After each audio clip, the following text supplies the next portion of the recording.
Hi, good afternoon. We come back after lunch for the first class.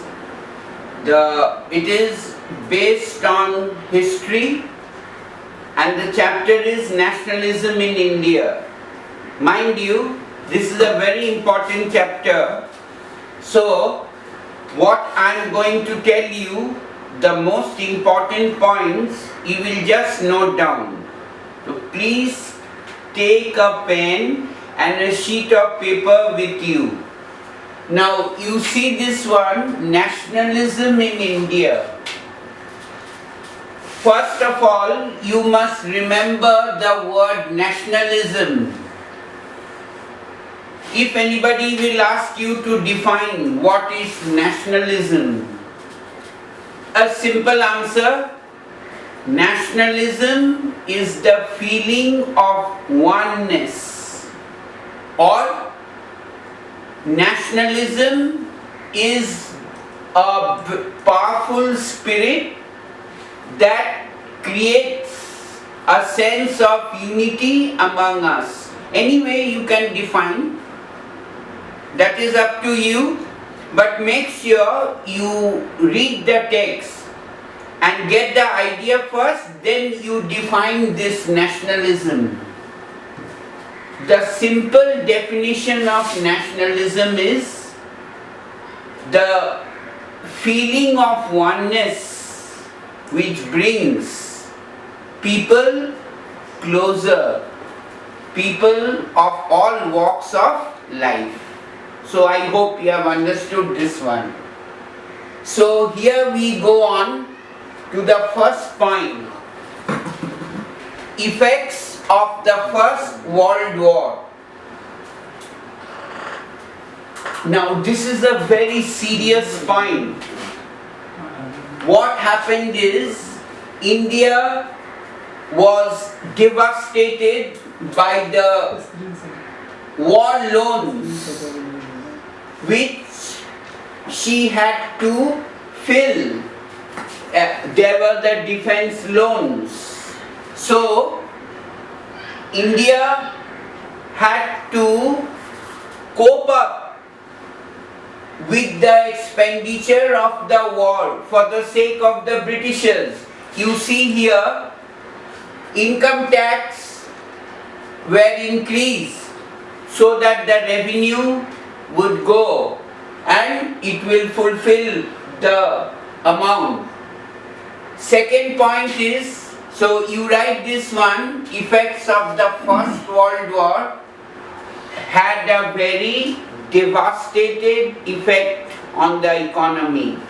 The economy was burdened with taxes and there was hardly any money that can be utilized. See this one. Then you come to the second point is crop failure. Due to the failure of the crops, the common people had to live from hand to mouth. Prices of essential things were skyrocketing. So that was also a very serious point to maintain a decent livelihood of the common people. And then the most important thing is the arrival of Mahatma Gandhi from South Africa in the year 1916. So Mahatma Gandhi, the father of the nation, he came back from South Africa. I would rather say he was a triumphant Mahatma when he came back from South Africa. His weapon was none other than truth. So his first campaign was in Champaran in the year 1916. He taught a simple lesson to the farmers of Champaran that fight against oppression. Don't bow down to the oppression of the planters, fight for your rights. And then goes the next year, 1917 in Gujarat and 1918 in Ahmedabad. Now, one thing you must remember, these three experiments of Mahatma Gandhi made him very popular in India. He was a prophet of truth, and he told that Satyagraha is nothing but the victory of truth. Truth is a powerful weapon that can solve your problem in a very decent and non-violent way.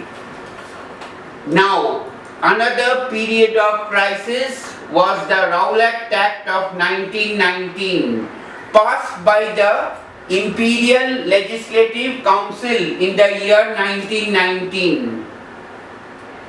This act gave the Britishers full power to crack down on the revolutionaries.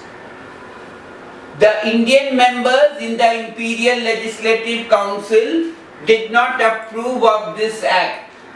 So what happened? On 6th April, Gandhiji organized a nationwide protest against this act.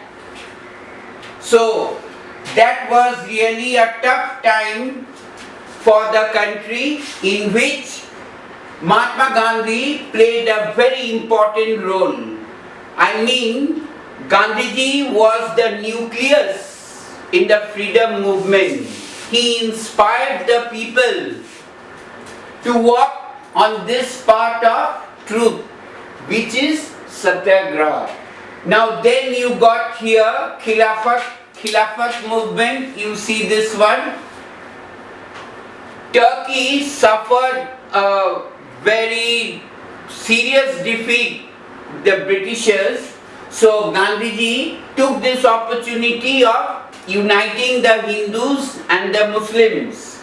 So he was joined by Muhammad Ali and Shaukat Ali, and Gandhiji took this opportunity to bridge the gulf between the Hindus and the Muslims. So he spoke of this one and he initiated this very strictly, that is the non-cooperation movement. This is a very important part. Questions come from this part. Non-cooperation movement is nothing but he urged the Indian people to give up the British titles, boycott of foreign goods, and what is British goods and things, to boycott that completely and to be dependent on the khadi product. So that is this one. Now one very important figure was Baba Ramchandra of Awadh. He was a soldier, an ideal soldier of the peasants, who was against this beggar system, meaning forced labor. So he united all the peasants and protested against this, but this man was put down by the iron hand of the British. And then this one is very important. This year there was a question asked, Swaraj. Now this Swaraj meaning the indentured laborers who were working in the tea plantation. Those workers, they were not allowed to leave the plantation. It was given in the Act, Indian Emigration Act of 1859. So when they heard the call of Mahatma, they left the plantation, but on the way they were arrested and beaten up brutally and sent back. Now this is the most important here that this period, this was the first phase of the nationalism in India. I mean to say, this is the Act 1, Scene 1 of the nationalism in India.